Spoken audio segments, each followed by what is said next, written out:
Welcome back to Whoniverse Database, the show that wishes it had more viewers, so if you enjoy the video then leave a like and subscribe if you haven't already.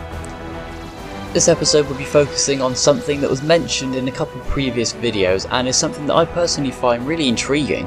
Today we're looking into the mysteries of Rassilion's Foundry from the Big Finish audios Zagreus and The Next Life. During the events of Zagreus, when the TARDIS has taken Charlie Pollard through multiple different simulations of real-world events, they find themselves on Gallifrey during the early times.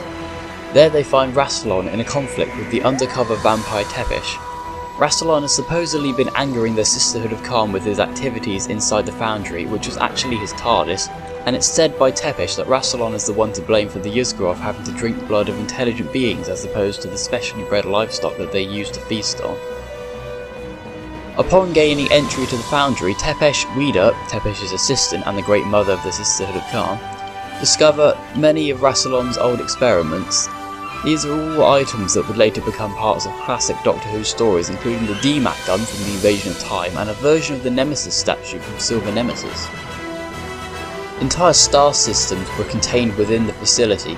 These were systems that contained species that were apparently a threat to Rassilon, which included the mysterious Divergence. More on them shortly. Within his stronghold, Rassilon worked on top secret projects and even tampered with the physiology of Gallifreyans before they were Time Lords. In this time, Gallifreyans did not possess any of the abilities they do today, most notably regeneration. Linking in with the presence of the vampire Tepesh, Rassilon is said to have stolen the ability to regenerate from the Yuzgroth race and created the Time Lord regeneration from his findings. Tepesh and the Great Mother are appalled at his meddling in these matters.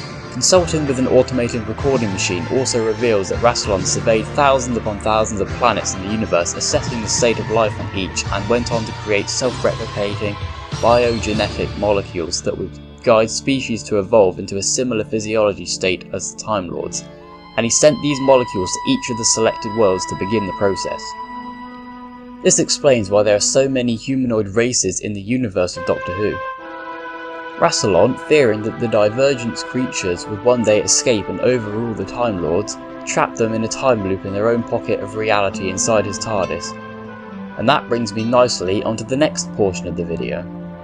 The Divergence was the name given by Rassilon to a group that would have risen up to overpower the Time Lords, so Rassilon orchestrated their entrapment in the Divergent universe and a time loop in his Foundry. Two things are unknown about the Divergence: their activities before their exile to the Divergent universe and what they are exactly. No one knows if they were a species, race or even an entire genus. They really are one of the most mysterious and least known about creatures in the Whoniverse. They became the dominant power in the universe where Rassilon exiled them to and tried to escape the time loop, using Caedroia as a base of operations and Bortrezoi as a crucible world. Twice the Divergence attempted to escape into the Prime universe, once in Cardington on Earth in 1951 during a human military experiment, and then again some 60 billion years into the future, supposedly near the end of time. They almost broke through at Uncle Winky's Wonderland, a theme park built on the ruins of Rassilon's Foundry on Gallifrey. Both attempts at escape were met with failure. The Divergence eventually withered and died due to the time loop. And I believe that that's all there really is to say about these two closely linked subjects. I thought they were quite interesting points to discuss, so if you agreed and enjoyed the video then please leave a like and subscribe for more of these, unless of course you already have subscribed, in which case stay subscribed and everyone's happy. I'll be back soon with the next episode in this series and I look forward to it. I hope you do too. Bye bye!